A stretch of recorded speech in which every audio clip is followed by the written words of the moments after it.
Bueno, un excelente trabajo de la policía montada. Es momento de nuestro bloque de salud. Juan Carlos Nievor está listo para contarnos todo sobre el cáncer de colon. Adelante. Muy buenos días y bienvenido como todos los domingos a TV Perú Salud con un tema interesante, un tema de prevención. ¿Por qué? Porque a lo largo de los años se ha visto que el cáncer, una palabra a la cual le tenemos miedo, ha ido en aumento porque probablemente nuestros hábitos y estilo de vida han cambiado y no han cambiado necesariamente para bien. En el 2013 han aumentado los casos de cánceres, pero sobre todo hablar de cáncer significa también que es una enfermedad que va de la mano con un alto índice de curación si es que lo diagnosticamos a tiempo. Es por eso que queremos hablar de eso y específicamente por una entidad que es el cáncer de colon. Pensamos que está lejos, pensamos que es de personas muy mayores o adultas mayores y sin embargo cada vez hay personas más jóvenes que lo están presentando. Por eso nuestro invitado del día de hoy es el doctor Paul Pilco, él es cirujano oncólogo. Gracias, Paul, por estar acá con un tema como este, que es un tema bien preventivo, eso es lo bueno. Muchas gracias, Juan Carlos, por la invitación. Sí, es un tema muy importante que lo debemos tocar porque cada vez, como tú has dicho, la incidencia de cáncer de colon viene en aumento, ¿no? Si bien es cierto que a nivel mundial han aumentado, en nuestro país también es alto el incremento. Sí, el registro de cáncer de Lima Metropolitana va a publicar un nuevo registro donde el cáncer de colon y recto sumado ocupa más o menos el quinto lugar de las neoplasias en orden de frecuencia. Ya pensamos que está lejos. Sí. Porque venía el otro tema que era un tema de edad. Siempre pensamos, cáncer de colon es para alguien mayor, para personas adultas mayores, pero no necesariamente para personas jóvenes, ni de 10 años, ni de 20 años, ni de 30 años. Es para personas muy mayores. Y eso exacto. Bueno, la mayoría de los casos son, como la esperanza de vida ha aumentado, mayor probabilidad de cáncer y sobre todo cáncer de colon. Pero hay un grupo, como sabemos, del cáncer de colon hereditario que cada vez se está detectando más en gente más joven a partir de los 20, 30, 40 años. Por eso es importante saber qué neotipo de cáncer tuvo nuestro familiar que falleció. Y es una obligación preguntarnos, saber indagar en nuestra familia de qué murió mi abuelo, mis tíos, Así es. Temas consanguíneos. Cuando hablamos del tema consanguíneo, cada persona, cada peruano que está en casa tendría que averiguar qué. Padres, abuelos, ¿hasta dónde tendrían que llegar? Exacto, lo más importante es los familiares directos, ¿no? El papá, la mamá, hermanos, abuelos podría ser, porque se ve que en este cáncer de colon hereditario que se llama el síndrome de Lynch y la poliposis adenomatosa familiar, hay una predominancia muy alta, o sea que el papá que tenga este gen alterado y que lo tuvo a qué edad, por ejemplo, a los 40 años, la probabilidad de que el hijo lo tenga es alta. Por eso es importante y ellos requieren un monitoreo de colonoscopía, por ejemplo, a más temprana edad que la persona común y corriente. Una persona que no tiene un antecedente familiar, ¿cuándo tendría que empezar su chequeo? Lo recomendable es a partir de los 45 años. 45 ¿no? años. En algunas series se reportan a partir de los 50 una colonoscopía y si esta es normal, no tiene ninguna alteración, se la repite en 5 años, ¿no? En caso de que tengamos algún familiar directo con antecedente de cáncer. Se podría empezar antes, a los 45, asintomático, que no tenga síntomas. Pero si tiene síntomas como disminución del calibre de las heces, diarreas, estreñimiento, hay que hacérselo ni cuando tenga los síntomas. Y has dicho algo importante, Paul, que es el tema de diarrea y estreñimiento. A veces son dos entidades que no le damos importancia, que pensamos que es por nuestro día a día y que podría ser en algunos casos, ¿no? ¿Qué tan importante es estudiar una diarrea crónica? No, es muy importante, no necesariamente porque sea un caso oncológico o un tumor, un cáncer. A veces también va a depender la edad de la paciente, ¿no? Porque también tenemos enfermedades de tipo benignas, como es la enfermedad diverticular, que es muy frecuente, u otro tipo de cuadros parasitarios, crónicos y de enfermedad inflamatoria, ¿no? Del colon, que cada vez estamos viendo que también cada vez más frecuente, y lo vemos en la consulta médica permanentemente. Así es. Entonces, acudir al médico para estas molestias para que le hagan los estudios respectivos. Muchas veces decimos, ok, un buen método de estudio, de indagación y de averiguar es la colonoscopía, que no necesariamente tiene que ser traumática, eso también es importante expresarlo a la gente, ¿no? Pero podemos empezar también con otro tipo de exámenes. Sí, por supuesto, hay exámenes de sangre oculta en heces que puede dar un signo indirecto de que está pasando algo en el intestino. Hay otro tipo de examen, ahora existe la colonoscopía virtual, que es un estudio con radiológico, que pasan por la tomografía con una sustancia de contraste, donde magnifican las imágenes y se ven muy bien. y bueno, y la colonoscopía, que permite además de ver y de localizar, tomar una muestra para un estudio. Muchas personas minimizan el tema de ser anémicos. No, bueno, yo toda la vida he sido anémico, no, yo llevo 3 años con anemia, claro. Y lo dejan así de lado como, no, de repente como, es importante la anemia cuando hablamos de cáncer de colon. Por supuesto, la anemia, nadie es anémico por naturaleza, ¿no?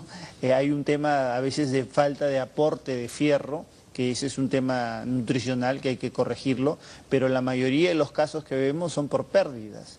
Y estas pérdidas son ocultas porque cuando las personas hacen sus deposiciones no se ve sangre macroscópicamente, o sea, al ojo no se ve sangre. Entonces, porque ya vienen mezcladas y vienen y no se sabe. Como es crónico, entonces no hay una alteración de su actividad diaria. Nosotros tenemos una imagen en pantalla para que la gente vea.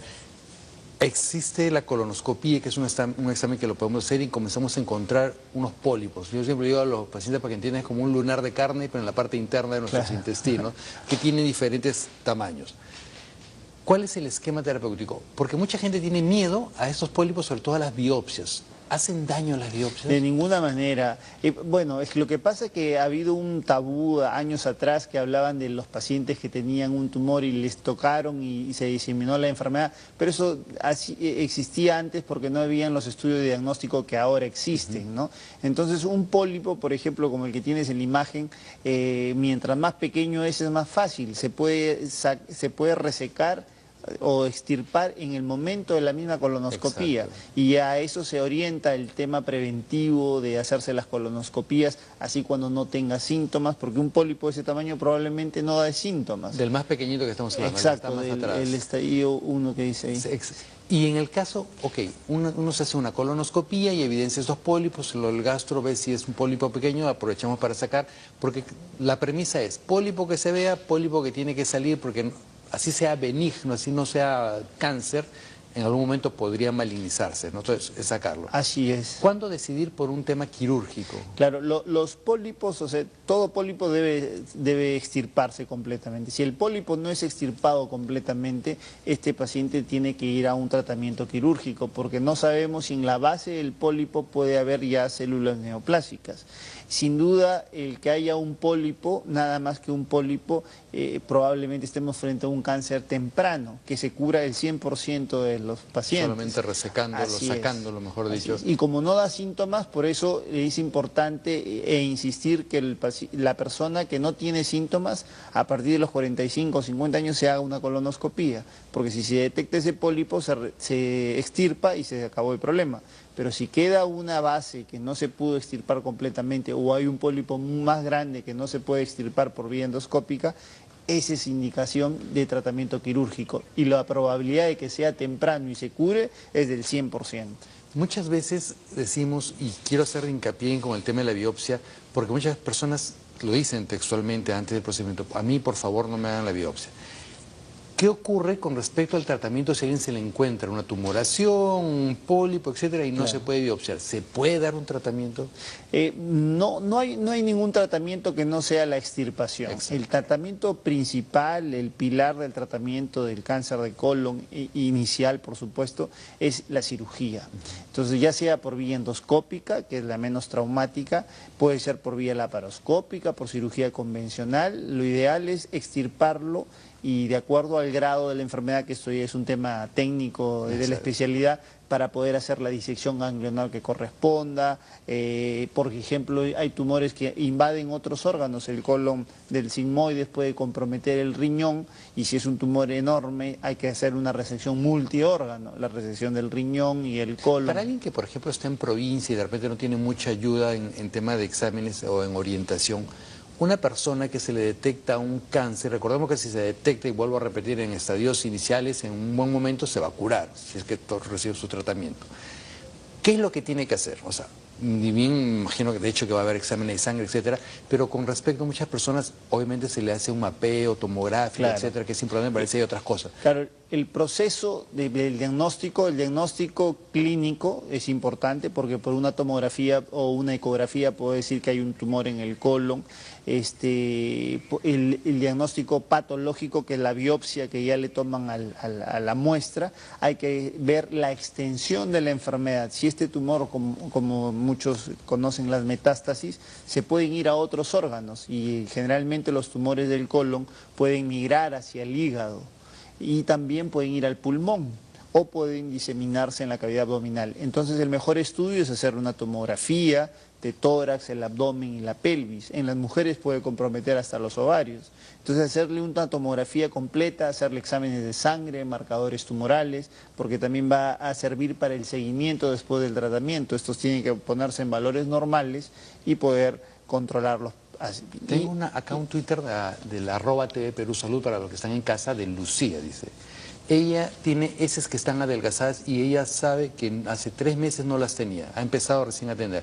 Todos le dicen que es estreñimiento, pero no necesariamente dice, nunca ha tenido la atención de estreñimiento. ¿Preocuparse por ello? Por supuesto, esto se llama como alteración del ritmo defecatorio, ¿no? Puede haber estreñimiento, adelgazamiento de las heces, puede haber sangrado, ¿no? Sin duda ahí tiene que hacerse un estudio, hay que ver la edad de la paciente, porque si es una persona mayor, es probable que también tiene una enfermedad diverticular, como sabemos se puede hacer abscesos o pseudotumores y obstruir, o también puede ser un tumor, ¿no? Entonces la colonoscopía ahí sin duda con esa sintomatología hacer una, o el médico general que le haga un tacto rectal si está en provincia para que le pueda hacer por lo menos un estudio, claro, un examen. María de Piura dice, mi papá siempre ha tenido cáncer de colon o le han diagnosticado cáncer de colon, ¿es necesario quimioterapia?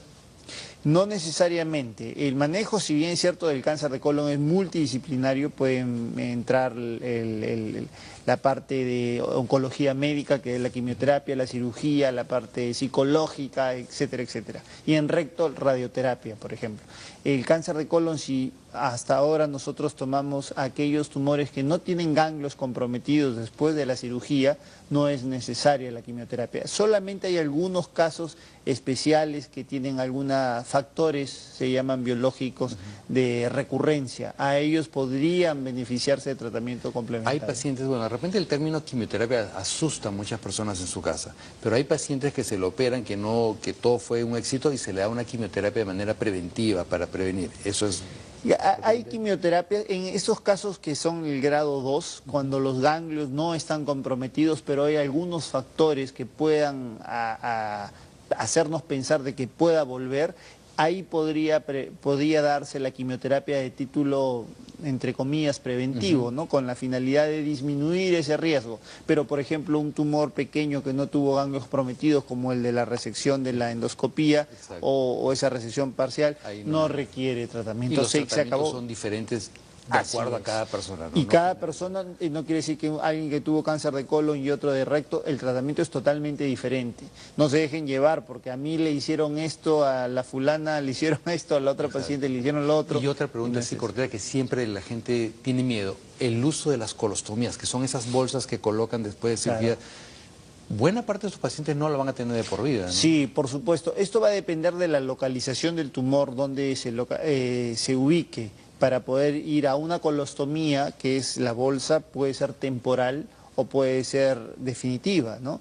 Generalmente las definitivas son cuando los tumores ya se ubican en la parte final del recto, casi en el ano, y que no se puede hacer una unión. La idea es dejar sin evidencia enfermedad para que el paciente pues viva, a pesar de que funcionalmente no se conserva el ano, pero el paciente va a estar vivo. Entonces la colostomía ahí no hay nada que hacer, que ese va a ser el manejo. Pero hay otro tipo de cirugías que a veces el cuadro del paciente es muy grave y tenemos que hacer la resección y no podemos hacer la unión por el riesgo de que haya esto, entonces tenemos que hacer una colostomía y que esta puede ser temporal, pasan los 6 meses, 7 meses y de ahí vemos la reconstrucción, ¿no? Muchas gracias por Pilco. doctor, realmente importante siempre hablar del tema de cáncer, unas recomendaciones finales muy chiquitas. Sí, bueno, la parte preventiva que es muy importante, hacer una vida saludable, deporte, comer sano y sobre todo acudir a sus chequeos preventivos, que es lo mejor, ¿no? Y eso nos va a salir mucho más barato. Así es, sin duda. Muchas gracias por estar en casa. No se olviden que es un tema que podemos prevenir si es que nos tratamos a tiempo. El cáncer es una enfermedad que nos da miedo, sí, pero el mayor porcentaje de personas que se han diagnosticado a tiempo han sido curadas. Por lo tanto, irnos por ese lado. Alimentarnos bien, no tener sobrepeso, buena actividad física, tomar buena cantidad de líquidos, evitar tantas gaseosas, es parte de lo que tenemos que hacer día a día. Y si tenemos algún familiar por ahí con algún tipo de cáncer, evaluarnos precozmente. Así que nos vemos el otro domingo, vamos a irnos a una pausa y regresamos con el noticiero.